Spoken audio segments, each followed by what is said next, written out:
Broadcasting live from the IRS Medic Studios, it's Parental Advisory. When we say live, we mean live. Really live. Now people know that Chen's feet are really something else. They're suffering. They're suffering, and if anyone has ideas on how to help people with ugly feet, send them to parentaladvisory.com, Chris at parentaladvisoryshow.com. So today, we're talking about the Taxpayer Bill of Rights. Seems like an important thing.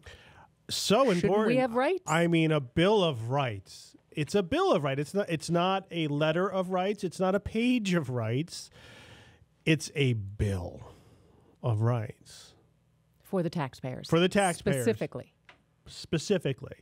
I mean, talk about, finally, taxpayers have something to fight back an oppressive government with. Yes. Say, hey, buddy, right here. You hold up that Bill of Rights right here. What are you going to do? And they're you got the bill. Oh, you got it. Somehow we found that Bill of Rights. Oh, damn it. Dang it. Our plan was so close. So these were launched in 2014. These ones were 2014. 2014. So we're talking about the IRS Bill of Rights, 2014. Now, TBOR is what they're known as in the business. Now, the first one I heard of that came about was in 1998, the Reform and Restructuring Act of 1998, or as IRS employees call it, RAH 98. And I don't think they mean that with like a sense of goodness. Yeah, RAH 98. Oh, yeah, RAH 98. Wow. Yeah. And that was one of the first Taxpayer Bill of Rights. There might have been one before that, but that was one where the IRS was seizing a lot. The IRS was levying a lot. And so for whatever things that came around, people were able to put stuff in front of Congress, and there were changes made that did actually help out. I mean, seriously, there was stuff that happened that created some due process rights, made seizures a lot more, worse, but the changes in 98 worked. And also, this was also a clever thing they were doing, too, that revenue officers of people would say, the IRS only has 10 years to collect on a debt, okay? What they were doing was they were getting people to say, hey, could you do me a favor? Could you sign this extension to allow us additional time to collect the debt? Oh. So they were tricking people into signing another 10-year extension on it, because we were still seeing those. Right. When we got into the business in 2004, 2006, we were still seeing those, man, this thing's from 1986, and we're still, what the hell's going on here? That's what they were doing. People were tricking them like, just sign this for me. I'm your buddy. You can trust me. I work for the IRS. The government. It's the government. The same team, man. You're USA. I'm USA. Let's work together, right? So that was one of the things that did change. So there were some significant laws that happened in 98. And then they did, I think, make the Taxpayer Bill of Rights a little bit more listy. Yes. That would be the listy. And that's when they also called it TBOR. And then there was another one somewhere along which was known as TBOR 2. I believe this is TBOR 2, the update. That's TBOR 2? Okay. There's not a TBOR 3, which is like a robot. You're like, okay, it's like a robot coming to kill you. Kind of. So do you want to talk about the rights? Yeah, let's talk about the Taxpayer Bill of Rights. And I think where we should be leading people with this is give it a little tease. There's really not a lot here that's going to help you ever. No, these are completely unenforceable. Completely unenforceable, but they're listed, so we might as well go through them, and I'm going to give an example of how it's completely ignored or not paid attention to, and then what sort of recourse you have when it's broken. None. Okay, so... Or little. Maybe, well, let's see if there's little. Maybe there's one that there is a tiny chance of recourse. Okay. So the first one is the right to be informed. Okay. They have the right to know what they need to do to comply with tax laws. Okay. So this would be broken every time the IRS opens its mouth.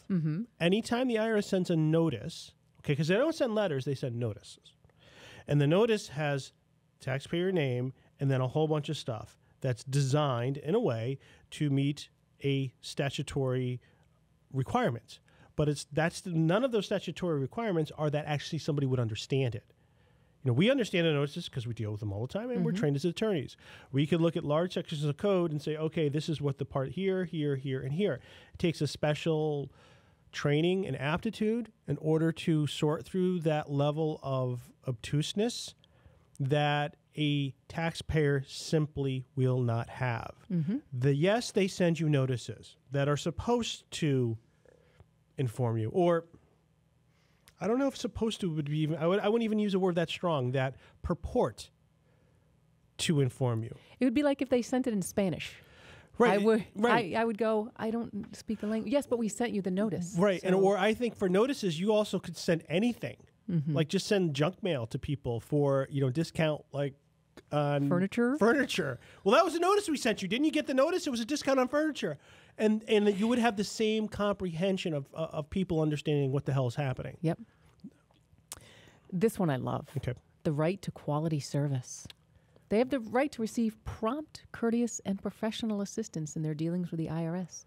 They need to be spoken to in a way they can easily understand and speak to a supervisor about inadequate service. Okay, you do have a right to speak to a supervisor. Yes. Okay. There's one. But will that supervisor give you adequate service? Ooh, because where do the supervisors come from? They're the best of who's ever below. So there's supervisors out there there's some who are, know their things, and then there's others who might not be as knowledgeable as others. So that supervisor, who knows what's going to happen there. And then also for quality service, if I was running a business. Yes. And that people were calling me, and I decided to short staff the phone staff because I wanted to apply my budget to other areas. So I have a budget. Yeah, sure, I have a budget for customer service, even though we're not customers, we're taxpayers or captives, whatever. I have a budget to deal with people, but I don't want to do that. I want to put that money to my pet projects somewhere else. So that it resulted in hold times of over 2 hours. And that when that 2 hour time limit was reached, I would create something called a courtesy disconnect. So that when sounds like an oxymoron. Right, yeah. Well, you didn't want people to chew up all their bandwidth on their phone. The IRS, if you call them and you're on hold for more than 2 hours, it will automatically disconnect you without any warning. That's crazy. That's crazy, right? Now, if it's a really busy time, if you call, it'll say, okay, you can't call. Don't even bother. We're not even going to take your call. Are you serious? Yeah, you will call like, we're not going to take your call. That's actually better. Because yeah. okay, well, I guess I'm going to go rake some leaves or something. The only problem in that case is that notice that you actually don't understand, there's actually a time limit to that. Kind of sensitive that you actually talk to someone. So like, oh, I'm going to call the IRS now. Oh, you don't have time. All right, well, maybe you actually weren't going to rake leaves, but you were actually going to go to work because you have to. And then that was actually the only time that you had available all week. Then you're going to try next week. Well, you're actually calling at the same times all the time. So the chances of the lines not being busy at the same time the following week probably aren't that great. So more times going on. So you just surrendered a bunch of your rights because they're too busy. Now, one of the worst things to happen is to call at a slightly busy time where you call like, your estimated hold time is 60 minutes. Okay, that's really bad. That's a really bad time because you're like, okay. Now, hopefully you listen to the show. It's 2 hours you have, right, before you're hung up on. So if it says like an hour and a half of time, boy, well, what happens if call volume picks up, which it will. And especially at an hour, call volume will probably pick up to that it goes over 2 hours because of the time each agent has to speak with someone to help them understand their rights. Right. Are you aware of Publication 1, they'll ask you. Okay, sure. If you say no, they're going to say, well, you need to be aware of Publication 1 because that lists all your important rights. Okay, so just say yes. Okay. Yeah, just say yes. Yes, I'm fully aware and advised of Publication 1. I know it inside and out. Just do it. Otherwise, it stops. So they would make you go to the website and review that and they then would call want them back? you to. I have always said yes because I have read Publication 1. So I guess I should find out what happens when you say no. No, I never. Maybe I'll do a test call later. Publication 1, is that the Bible? Is that what? That's the first written, the 10 Commandments? The 10, is that? So there is the problem there. It's like, so if you hear like you're going to be on for an hour, maybe don't call because you're going to make it to that horrible time. So close and shut off. Yep. Now when you call back, no, there's no leaping ahead. You know, they don't give you like our DMV, our Connecticut DMV, if you're missing something, you show up, they're like, okay, we want to give you a registration. Oh, you know what you're missing? Bill of sale here. Okay, here's the ticket. You can come to the front of the line next time. Oh, thanks. All right. Hey, that's pretty good, right? IRS like, no. Start the same queue with everybody else. Wow. So yes, the second right is the right to quality service. And as a sum up on that, I think this is a great stat. January 9th, 2014, they released that only 61% of the 100 million customer service phone calls made to the IRS were actually answered. Okay. A little over half. That's some quality service right That there. is quality service. And this year was actually worse. I mean, so the 2015 stats are in there, which everybody knows is worse. Mm-hmm. I mean, it's gone so bad, intentionally so. Yep. They want to make a stink because the IRS wants a bigger budget. Yes. So they figure, well, if we make customer service really suck, then we'll get the public on our side to say, Congress, give us a better budget so we can make more Star Trek parody videos. That's exactly what they want to do. They want more money. All right, so third right in the Taxpayer Bill of Rights is the right to pay no more than the correct amount of tax. I would assume that would be assumed, right? We're not going to demand more from you than what you... Oh, right. So they had to put that in there. Yeah. That's crazy that you actually had to put it in there, but it's also somewhat nonsense because, all right, first of all, there's a limited amount of time. If you are owed a refund to the IRS, you have a limited amount of time to collect that refund. How long?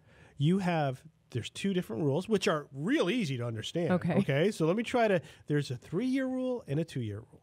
Okay. 3-year rule counts from the date the tax return was originally due. Mm-hmm. Okay. You have 3 years from that date to file an amended or a claim for a refund to get a refund. Okay. All right.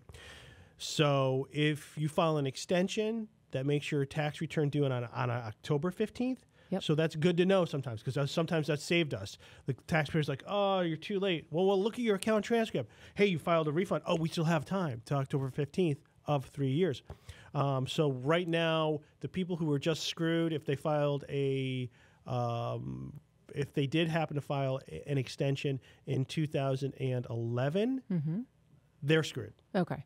Because their tax return would have been due October 15th, 2012. We're now October 20, what are we, 5th today? 26th. So they're the ones who are out of luck. Okay. So you are paying more tax than you are due. Oh, yeah. But the IRS just said you didn't get it in time. Now, one of the savings clauses, though, is the 2-year rule, because if the IRS said, well, say what happened is if you didn't file your tax returns, okay? If you didn't file your tax return, the IRS has forever to assess you whatever they think you owe. So I don't know how they reconcile that. Well, we have forever. You've got 2 years. You have to. So, but if you pay your money within the last 2 years, no matter what year it's for, you can get it back. So let's just say you didn't file in a long time. The IRS does the returns for you. Then they send a levy notice out. And then even if it was a levy notice for like the year 2000 and you paid it a year ago, if you file your return right now, you can get that back. Okay. But if you miss that 2-year window, that's it. We're keeping it. It's ours. Go to hell. There should be a little asterisk here then. The right to pay no more than the correct amount of tax within 3 years. Or whatever we feel like. And it's also the correct tax is their determination, which is not necessarily correct. They make mistakes all the time. So that is so, and when they're wrong, and again, so when you're paying more than what you're supposed to pay, what's your recourse? You have a tax court, okay. So now you have to go and pay an attorney. Now, is your case one where the cost of an attorney is justified? I mean, there's so many cases where the argument's over $1,000, $1,000, $2,000, $3,000.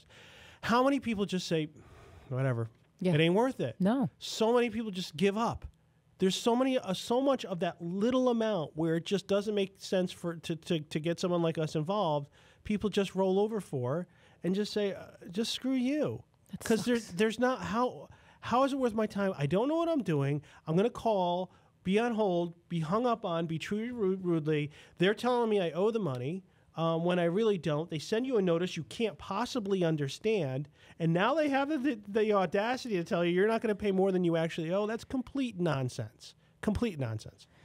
All right, so the right to challenge the IRS's position and be heard. Yeah. Okay. Did you understand your notices? No. Yeah. Well, then you sort of blew that. Here's something to understand, that when you go to tax court, you have the right to tax court. Okay. For if you follow the IRS notice stream is what they call it. Of course, that's what we all call a series of letter, a notice stream. They send you a letter. They send you letter 1. They send you letter 2. Let's see. They send you letter 3. If you don't respond, we're going to go with this. You have them now. We're going to send you letter 4, whatever 5. You have 30 days to appeal this. Okay, you didn't appeal it. Okay, it's final. Okay, if you did appeal it, you go to IRS appeals.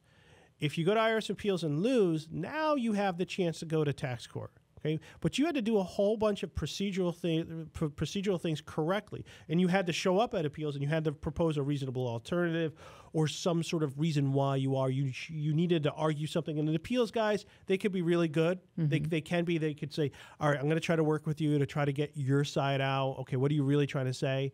But they're not always good, and they represent the government. I mean, that's kind of what they do. So now you have the opportunity to go to tax court. So you file a tax court petition.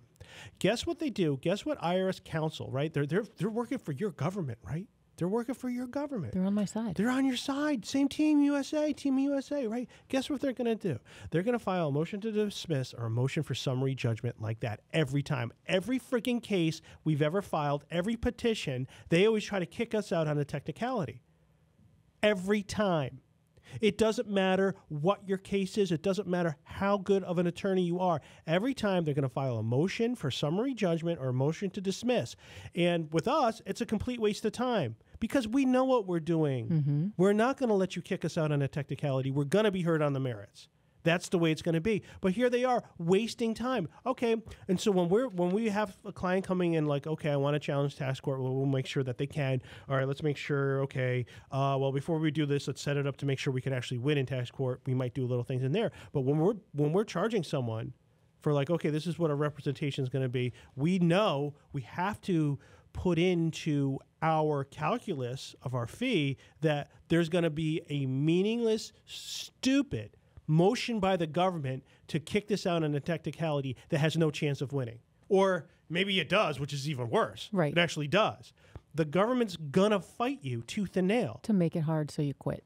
So you quit and roll over. And if they could kick it out on a technicality, that is 100% fine with them. Tell me how, and what was that right? The right to challenge the IRS's position and be heard.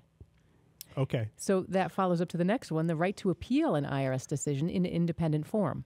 Well, okay, if the independent form you mean by employees of the IRS? Is that what you mean? Taxpayers are entitled to a fair and impartial administrative appeal of most IRS decisions, including many penalties, and have the right to receive a written response regarding the Office of Appeals decision. Okay. So the IRS, there is an Hold on. Asterisk. Taxpayers generally have the right to take their cases to court. Generally. Generally. That's a good rule. That's a rock solid. I mean, this Bill of Rights gets stronger and stronger as we read it, right?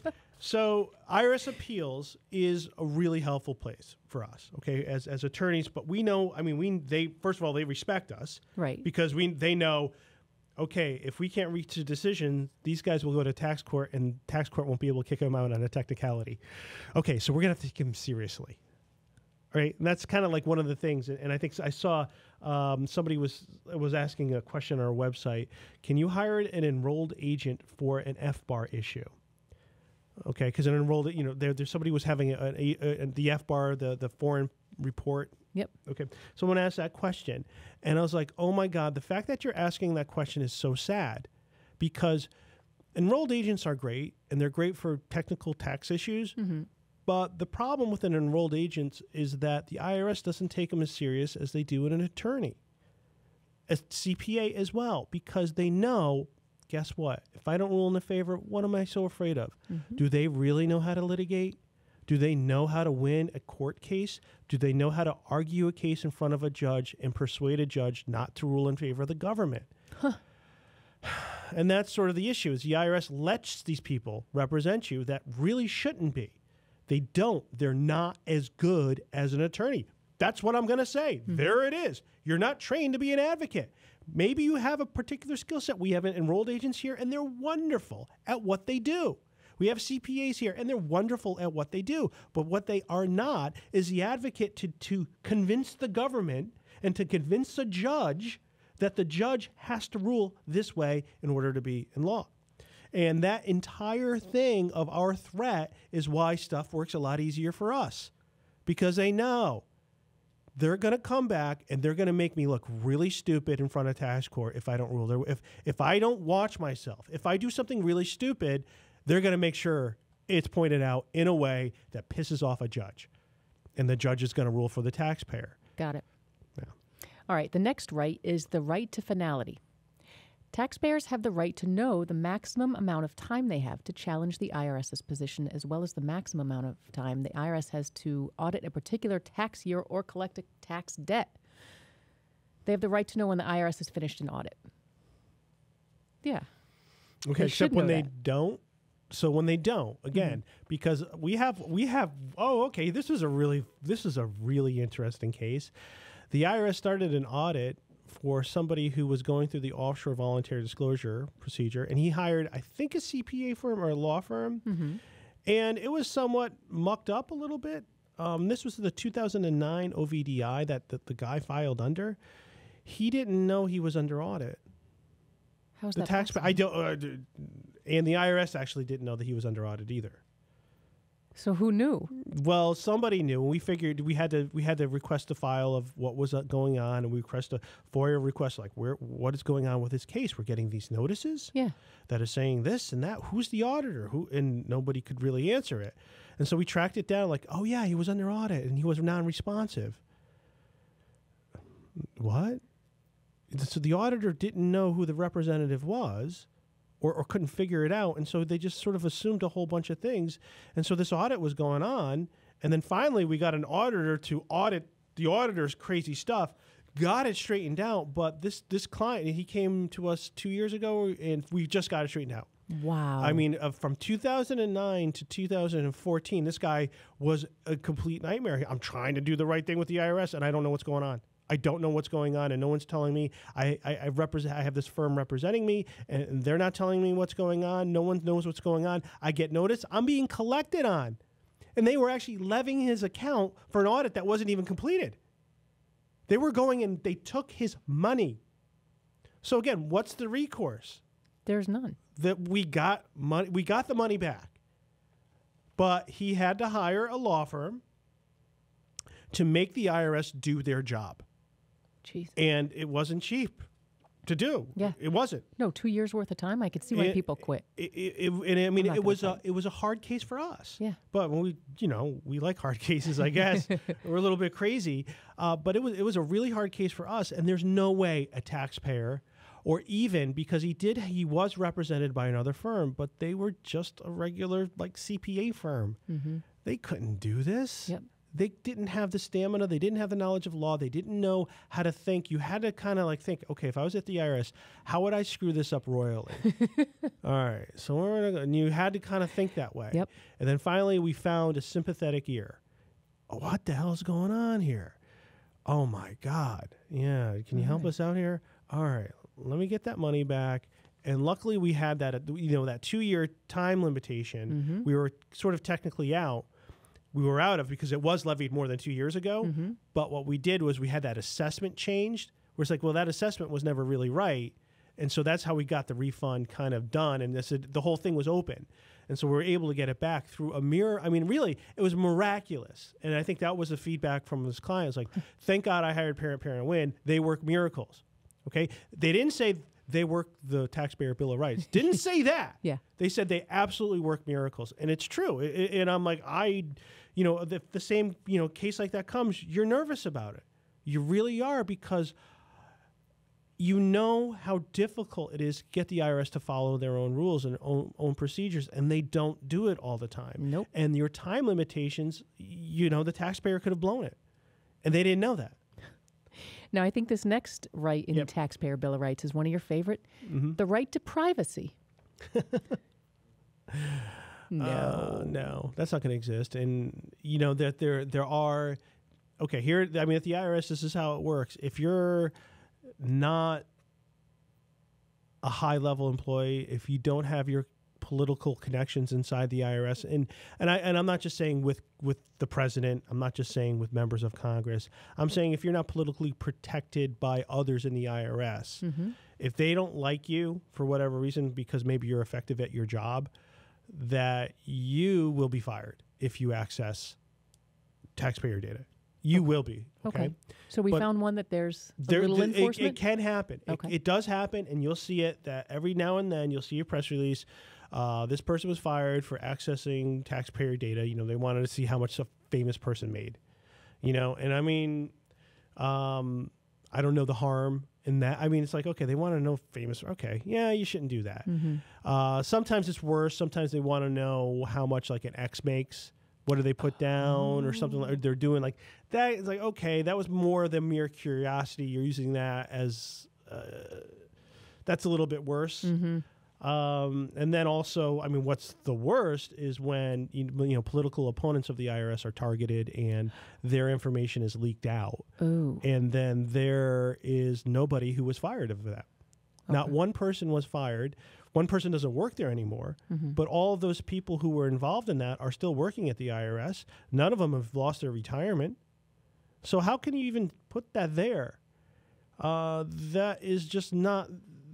I think, and if there's one thing that could, that will be a political pressure on the IRS is more people get tired of giving your whole life story over to the IRS to completely insecure systems. I mean, we have a government that allows people to put things on private email servers that are not secure, that allows transfer of data. A tax return is the most powerful information against if somebody wanted to do research on me and to say, okay, how are we going to be, parent and win, IRS medic? Let's take a look at that. Let's take a look at his tax return. I mean, that's the best information anyone could get. And when you're sending it to the IRS, it's in an insecure system because, the weakest link is always the people. That's true. It's always the people, and they can do anything they want. And the lesson they learned is it's okay to do it as long as you have your political protection. If you're on the right side, if you are friends with the right people, you're fine. If you're not, you're going to have a problem, so don't do it. All right, which leads us, I think, nicely to the next right in the Taxpayer Bill of Rights, the right to confidentiality, which we just discussed doesn't happen. Complete nonsense. Yeah, complete nonsense. And the story I said the other day about an attorney who was just helping out a client, doesn't do tax work, was just trying to help a client out in the audit, and then the Hartford, he told me this, he told me that the Hartford field office, members of the audit team mocked him because he made $42,000 a year. They accessed the attorney who was representing the client. They accessed his personal tax records to know, okay, who is this client we're dealing with? Who's this attorney we're dealing with? Found out his numbers and then told him like, oh wow, so $42,000 a year. Wow, That's effed up. Wow, and he just, and I mean, I go, what did you do? Did you make a response? He goes, why? Why am I gonna? Nothing good is gonna happen. They're just gonna continue. They can rule this way. Now, I'm a ball buster, so I would send a report into TIGTA, Treasury Inspector General. I like those guys. They come by. They're always coming by our office, and we're like, okay, here's one for you. And we're figuring that is our duty as tax professionals is to whistleblow on the IRS. And I don't give a damn if they don't like it. Tough shit. Yeah. I mean, that's really what it is. And I think we'll have to put that was at, there's my potty word at, what time is there? 11:33. 11:33. There was the potty word. There you go, Chen. All right. So we've got two left in the Taxpayer Bill of Rights. The right to retain representation. They can retain authorized representation of their choice to represent them in their dealings with the IRS. They also have the right to seek assistance from a low-income taxpayer clinic if they can't afford their own representation. Okay, so I can handle the low-income tax clinic. Yep. Lots of them out there. Lots of great help. There was one and I mean, you can have some really talented professors. A lot of them are the low income, like Quinnipiac has one. Wasn't our own Robert Hansen? Yeah, Robert Hansen, Yukon Low Income Tax Clinic. Yep. And then there's a lot around the country. He's a smart guy. Yeah, he's a smart guy, absolutely. That's where a lot of them get their start. And a lot of times that tax professor running it, really sharp, awesome. Problems they have is that, they're training new people all the time, and then a workload, difficult. And then also low income tax clinic, you might be dealing, just same kind of issues that you have with, how do you cure homelessness? That the issue isn't the lack of home. The issue is that somebody does a lot of self-defeating behavior. And so that's one of the frustrations of a lot of the students at low-income clinics, is that their clients can't really understand what they're saying and won't follow through to say, hey, look, I want to help you out. Can you just get me your lease? And get me your car payment. And then they just can't. That those little things needed to get done, they just they need a personal assistant, not just legal assistance. Yep. And so the attorneys, when they every attorney here has always started at a low income tax clinic, then they come here, and then they always say, "Oh my God, I love it here." I said, "Oh, why is that?" Because if you ask a client to get you something, they do. And that's sort of the difference. The low income, it's, people tend to be low income for a reason, and because they can't get out of their own way. So, all right, I guess you have help to a low income tax clinic, but the fact is that low income tax clinic won't be able to help you because you won't be able to help yourself. And because you won't be able to help yourself, here comes the hammer of the IRS where you're paying more than you owe, they're collecting more than you owe. There's nothing that the IRS is doing that's actually right, but you don't have the ability to defend yourself. Right. Even with an attorney. You need additional help to fight the IRS, that it's really hard for an attorney to help. We do as much hand-holding as we can. We make things as simple as people as we can. We know the things that the self-defeating behavior people get into, and we can give them the frank advice, hey, look, you got to stop this, otherwise we're done with you. Whereas in a low-income clinic, you really can't fire a client that needs to be fired for their own good. Right. Hey, you're going to be fired, you're going to be on your own. Sometimes people need to go through that, like, okay, you know what? I got to straighten out because I just got fired. Let me try to get back and get my stuff together. Yep. And the last and best. Oh, wait. And I think there's one more thing, because there's something else about, what was else about? The right to a fair and just tax system. Oh, wait. Just back off on the other one. Okay. The other thing is a right to a legal representative of your choice. No, that's not true. That's not true at all. Guess what? You're going to need a lot of money to hire us. Oh. Yeah. Yeah. You're going to need it. Sorry, that's the way it is. If you want to hire the best to represent you, you're going to need a lot of money, and you probably don't have it. Yep. The chances of we are not for the average taxpayer, and the best are not. Believe it or not, the best are going to look for the people who can pay them what they're worth. Right. So your choice, no, you want us, but it's not going to happen. Then also, when you have a low bill, this $3,000 bill that you really don't owe, but you don't have the ability to understand and how to fight it. And then your choice of representation is also, you assume your representative is going to represent you. But so many of them don't. They're terrible. They don't have the knowledge. They don't have the knowledge. They don't have the ability. A lot of these big tax resolution scam outfits, they all work in the same way. It's all about volume. I recently talked to a gentleman in L.A. who worked at one. He was the enrolled agent who handled everything. And so he goes, I'm going out on my, and he tweeted something. I saw him he's like, hey, anyone have any advice? I'm going out on my own. And so I just talked to him a little bit. I said, well, tell me, what was it like? And he told me the big one he was working out there. And he said, he said, I was, responsible for about 2,000 cases. Wow. I said, 2,000 cases. He goes, yeah. I said, okay, that's not, you're not working those cases. He goes, no, you're not. And I go, I had some people helping me, but you're not working those cases. Basically, you're just kind of going around doing management control. Like, you're just like, okay, putting out fire here, putting out fire here. You're never really getting on top of something, and you're always looking for an excuse to get rid of a client. They have their long list of reasons why they can get rid of you.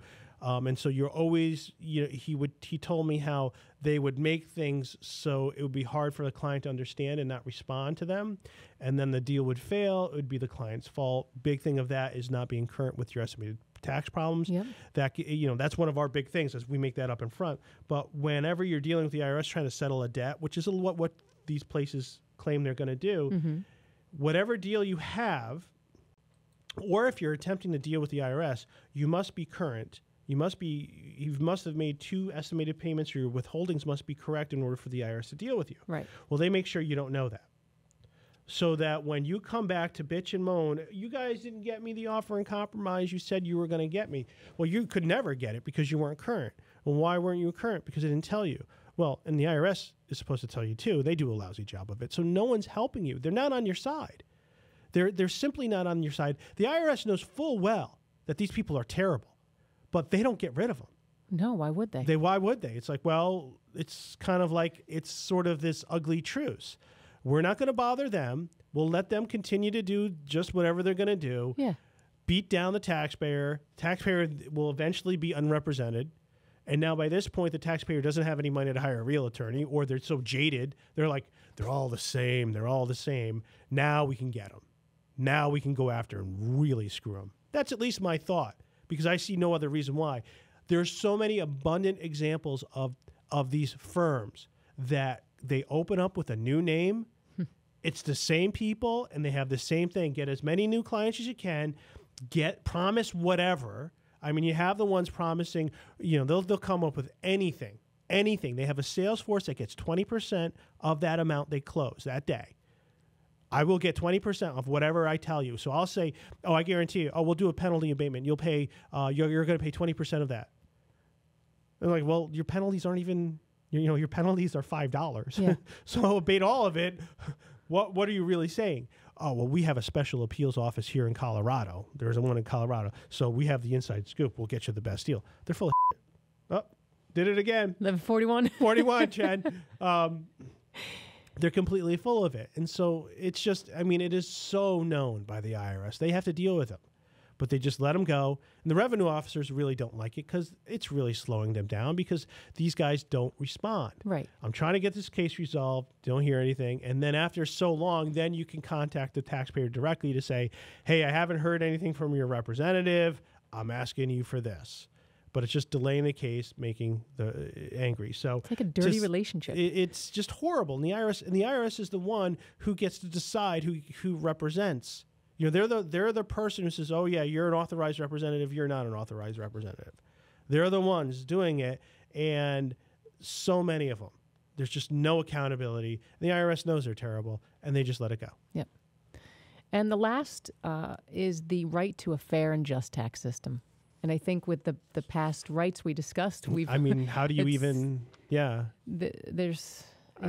Were they? Were you laughing when you typed that? How did they do that? Were they laughing? They went back on the list and went. Okay, I got one for you. I got one. Hold on a second. Hold on. Fair and just. Yes. Yeah, right. I don't think. You know what? Yeah, I don't think there's really much room for discussion there. No. Yeah. Well. So that's the Taxpayer Bill of Rights as released by the IRS themselves. So we have some thoughts on how we could possibly improve the Taxpayer Bill of Rights.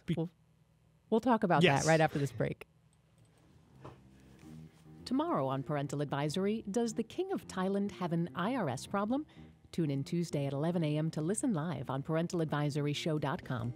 You can also listen to past podcasts and learn how to get out of jury duty, how to negotiate with the IRS, and find out if bankruptcy is a viable option for you if you are suffering from your very own tax issues. Do you have story ideas you'd like to submit? Perhaps your own experience of the IRS? Be sure to visit our Facebook page to follow us and share your ideas. And thanks to our sponsor, IRS Medic, real tax attorneys for tough tax problems. Visit irsmedic.com for the latest news on the disaster that is the U.S. tax code. Welcome back to Parental Advisory. We are live, and we're talking about the Taxpayer Bill of Rights. And I think we've summed up that it's sort of dumb. It's sort of dumb and it's inoperative. There's nothing it means. There's no enforcement. There's no enforcement. It means absolutely nothing. Worse is that it's a political thing where some freaking politician could come back and say, we got a taxpayer bill of rights. Look at this. We give it. Darn. Dang. By the way, during the break, Claudine actually complimented me on my potty mouth. She actually said, you know, why don't you do a little bit more of it? It just means you're fired up and I am fired up because Yes. this is ridiculous. This is completely ridiculous that there's a taxpayer bill of rights. It means so little. It means less than nothing. And that's why we said, you know what? If there's going to be a taxpayer bill of rights that's unenforceable. Why don't we make it better? Right. You're right. So far, you've got phony rights. Right. You have phony So rights. If you're going to do that, Let's get real phony rights that we really want. Yes. Right? So Claudine and I have come up with a very important Some list. amendments. Some amendments. so it would be TBOR 3.1. TBOR 3 or 3.1. And I think this is important because, and now some of these rights may be a little bit personal to our lives, but things that I would like to see personal improvement. Now, you guys could probably imagine I live a pretty tough life, okay? And you're right. I do. You know, I have gotten into jet skiing lately, personal watercraft, and I have a few. I keep it a marina in Deep River, and the marina lifestyle can be very difficult on people. Yes, I mean you have very tough. We have actually. I think our dock is made out of koa wood. Oh, I think okay. koa. I'm pretty sure. I thought it was teak, and then one of my employees' husbands, who's a carpenter, says, "No, Anthony, that's koa." I was like, "Oh." Okay. It's not made of gold? So we have jet skis down Okay. there and a boat, and it's not the biggest boat at all. Now, one of the problems that many people wouldn't understand about having a jet ski, this is the Sea-Doo GTR 215. Okay, so it's supercharged, right? Of course. Now, a problem that people wouldn't think of normally is that a supercharged engine, high compression, you know this, you're a little bit of a gearhead. Yep. You got to have a high octane, right? Absolutely. Now, you could put a lower octane in there, and modern engines, computers are going to make the adjustments so that it can run. But you're not going to get that performance. Now, so I take my GTRs out all the time. Our gas stock right there in the marina, the highest octane they sell is 89. What the hell? So I'm like, I got to fill up on 89 if I make it there. And then, Disgusting. so I will have to go. If I want to go to fill up my GTR, I got to go all the way around Eustasia Island, okay, go into the channel, then go into the next marina, okay, and there's a no-wake zone there. Oh, my God, dying. Okay, 5 miles an hour, really, really loving this. And then there they have 93 octane. But the problem is, okay, now you want to talk about the problem, okay, and then you get the 93 and everything feels good, okay, and you're like, oh, I'm getting the extra mile an hour. Right. I mean, really, I could really almost feel a difference. The problem is when you're done for the day, usually, you burn through that tank. Oh, yeah, you burn through that quick. You want to fill up before the gas stock closes. Well, I'm at my own marina, and it's 89 octane. So... And a lot of other marinas, the highest they go is 89. So there's very few that sell 93 octane. So in my taxpayer bill of rights, the right I want is the right to 93 octane gas at every fuel dock. Yes. You know what? I approve that one. I'm going to initial that approved. one. Approved. Okay. All right. So I have one. Okay. Soy sauce. I love soy sauce. I love soy sauce. So you know when you order takeout and you get those little soy sauce packets? Yeah. They are so much better Oh, my God. than the bottles of soy sauce. I just I save know up the packets. what explains that. And I heard we were having this conversation, and our technical assistant, creative Director? person, he's a very creative person. He is. Chris Chen said it's because of the oxidation. He said the packets don't oxidize, therefore you're getting a better flavor. Yes. Okay, so, makes sense. okay, But sure. here's the problem. Every time you open one of those packets, it's a friggin' mess. It gets on you, it spills. It's always makes a mess. It's like Pearl Harbor all over again. Yes, it really is. It is. It's just a mess. It's very, very inconvenient. So my one of the things I'd like to add to Yep. the Taxpayer Bill of Rights Yep. is a soy sauce packet that doesn't make a mess. That's one of the most brilliant ideas. Approved. Okay, Approved. excellent. All Okay. right, what have you got? Okay. Brushing teeth is important. Yes. Okay. Good oral health. Right. Even if you don't like brushing your teeth, it's one of those things that if you're married, you're going to be pressured into doing it. You know, your wife is going to give you a hard time to say, look, we've been married a while. I can see that food in your teeth. It's really bugging me out. We're going to have a problem. You got to brush your teeth. Okay. So even if you don't want to do it, you have to do it, right? It's just one of those things. It's really annoying. And normally you can tolerate it. Yeah. Normally you're like, okay, it's just one of those things. I was doing something else, you know, it's a ritual. I'm not really thinking about it. But now here's the problem. Let's just say that you just ate, like you just had some cotton candy. You know, you were at a carnival, great carnival with the kids, and you know, you had that cotton candy and it was so good. You're like, oh, I love cotton candy so much. And you drive home, you put the kids to bed, and just a long day, and you're really tired. You lay down in bed, and you're just like, oh, so tired. It's just so good to be here. And then you start thinking like, oh boy, I didn't brush my teeth. Oh, crap. And you know that cotton candy's just starting to eat away at your animal. You can feel it. Yeah, you hear it. Your Like, teeth hurt. oh God. I'm like, I'm so close to passing out, but I got to do it. So now, right, your choice is to ignore it, which is pretty much impossible, or get up out of bed, go brush your teeth. But now you know the problem with that is when you go brush your teeth, get back into bed, you're going to be up. You're like Wide awake. forever wide awake. You are so close, so close. So what I'd like to see is that everyone have a right to a teeth brushing robot that would come while, you know, would sense like, oh, we're close, gonna fall asleep, will come and gently massage your teeth, right? And gently apply enough fluoride. And also rinse gently with lukewarm water, not too cold, tepid, just nice and gentle. Rinse it and then gently remove it. Oh, so you don't even have to turn. So you don't, and no, spit. no. Because that would, Spitting, that you're awake. Yep. By this time you're awake. You might as well have gotten up. But actually something to actually do the job that you're looking for it to do. yep. So that is one that I would want on my Every taxpayer. citizen, Every taxpayer every taxpayer, has a right to a teeth brushing robot. Yep. That's the most brilliant thing I've ever heard. I'm going to approve that one. Okay. Thank you. All right. So what I would like is pretty simple: a dishwasher that actually dries the Tupperware. Even on my dishwasher, when I do heated dry, the Tupperware doesn't effing dry. You know what? There's a machine doing the work for me. Could you actually do the work and dry use it? that? I hate drying Tupperware. And then when you take it out and like a couple drops hit your feet. Oh yeah, I you know hate that's happening. that. You know Hate it. that's gonna. I never realized that, but Tupperware is never dry. It's never dry. Everything It's- else is dry and hot. It Yes. will burn you to death, right? It's plastic. right. Shouldn't the heat? It's like, why is this harder to dry than the? Hello, machine that's I got to do the work for me. You failed. And it's So- always so much, and you know what's going on your feet. It's going on your floor. Yes. You could potentially slip and die. Now I don't have a Koa floor. It's actually a Brazilian cherry. Very nice. It okay. ages well, but it's just still doesn't like it either. So can you approve my dishwasher that actually dries Tupperware? Hold on a second. Approve. Yes. Okay. All right. What else? Hey, how many of us are parents, right? I mean, and how many of us might take care of the elderly as well? What year is it? 2015? Let's just say it, diapers. Are we? Yeah. Why? Why? I mean, just something's got to be done, and I think that's really where I'm going to end it. Yeah, I agree. I'm like, let's put that out there. The Something's IRS needs gotta to be figure done. that out. Yep.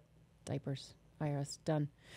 All right. So speaking of dishwashers, all the appliances now in this day and age are very efficient. Efficiency. Yeah. They have that sticker on them. Super. The efficiency. I mean, sticker. like, no, it's just not regular efficiency. They're Super massive efficiency. efficient. Yeah. Big selling point. This one's Yep. very efficient. All right. If it's so goddamn efficient, Yes. why does it take so goddamn long to do its job?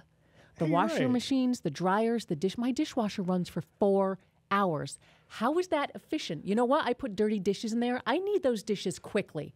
I need those dishes to be dry, clean and dry for me to use them again. I can't wait 4 hours. My clothes, I put dirty clothes in. I need them out clean. I can't wait 4 hours for my underwear to come out.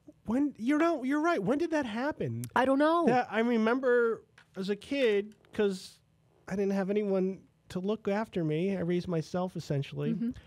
Also worked through... It was the 70s. We all raised ourselves. We all raised ourselves. I don't know where. I was thinking, like, you didn't have to be anywhere if you were a parent. You're just like, I don't know. I don't know. Like, they'll figure it out. Yeah. So I always had to, like, make sure my own things were clean, and I would forget. And you could get, like, if you had a dirty pair of jeans, you can run them through the washer and dryer, and you'd have them in an hour. Yeah. Okay, just wash it by itself.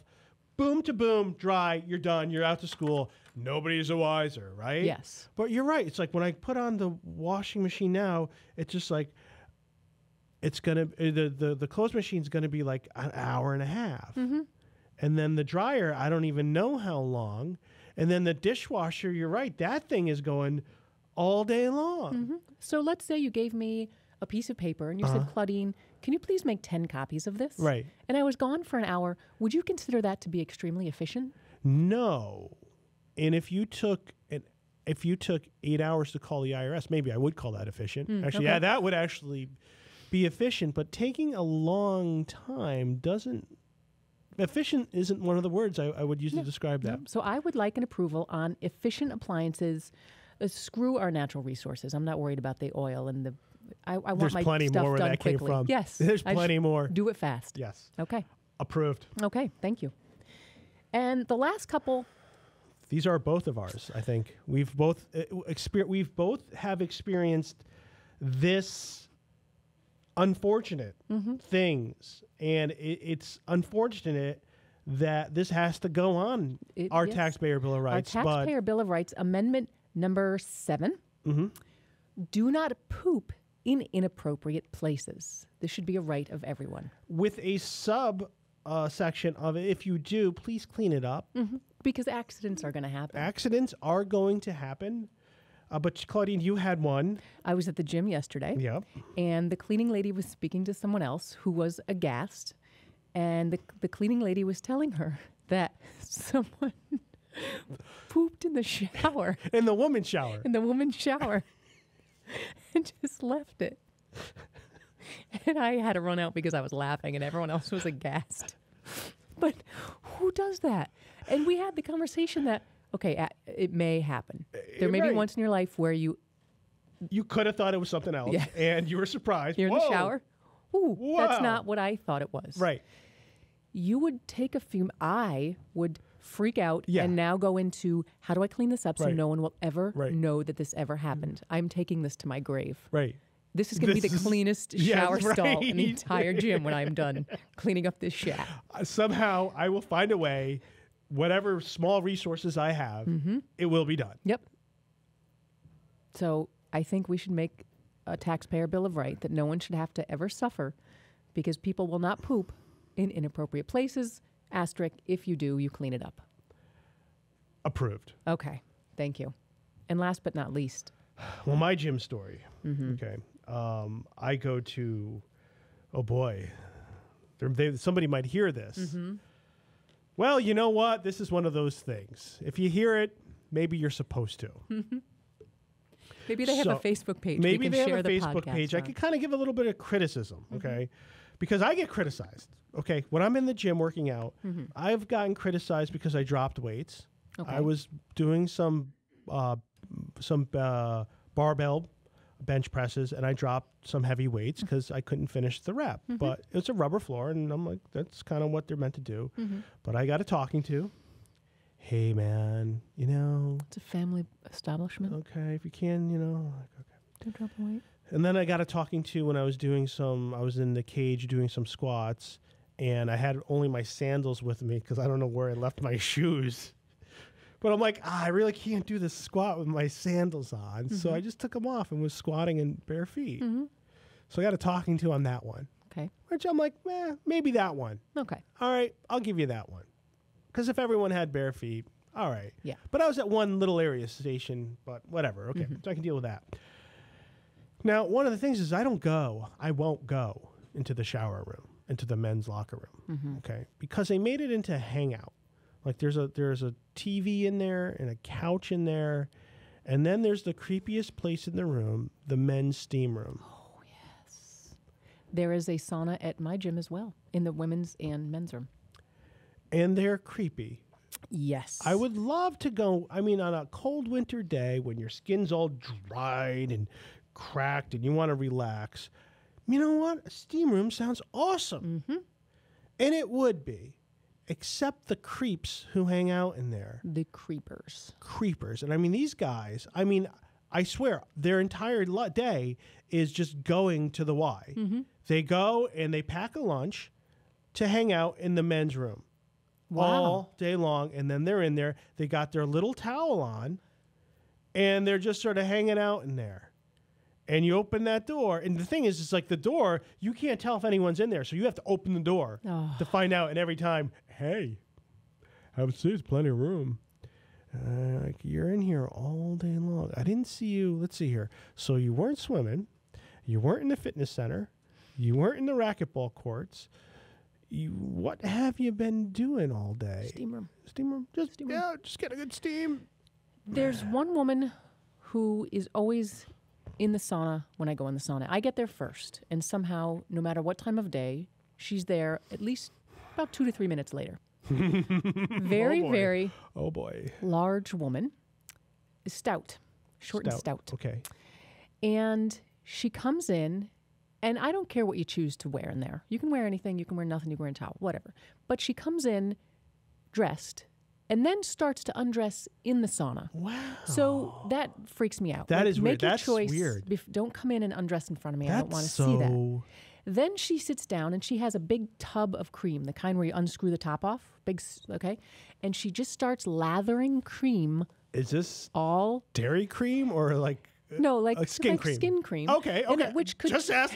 You never know. You never know. Now that I said that out loud, could potentially be hot if it was like a hot chick. But no, it's a very large, not hot woman rubbing cream all over herself. She also likes to sing random songs. Bon Jovi is one of her favorites. And at that first, would make sense. That would make a lot of sense. We're going to have to make another note here on the time, because at first I thought, this woman is crazy. And then after a few times of seeing her, I thought, I want to be this woman. She gives zero about anything, and she is who she is. 1201. Then there was another girl that came in and started like shadow boxing and doing push-ups. If you're cutting weight for your next MMA fight, that's acceptable. If not, get the hell out of the sauna. So I think what we can agree on as our last addition to the Taxpayer Bill of Rights is the right to go into a steam room or sauna and not have creepy people. Approved. All right.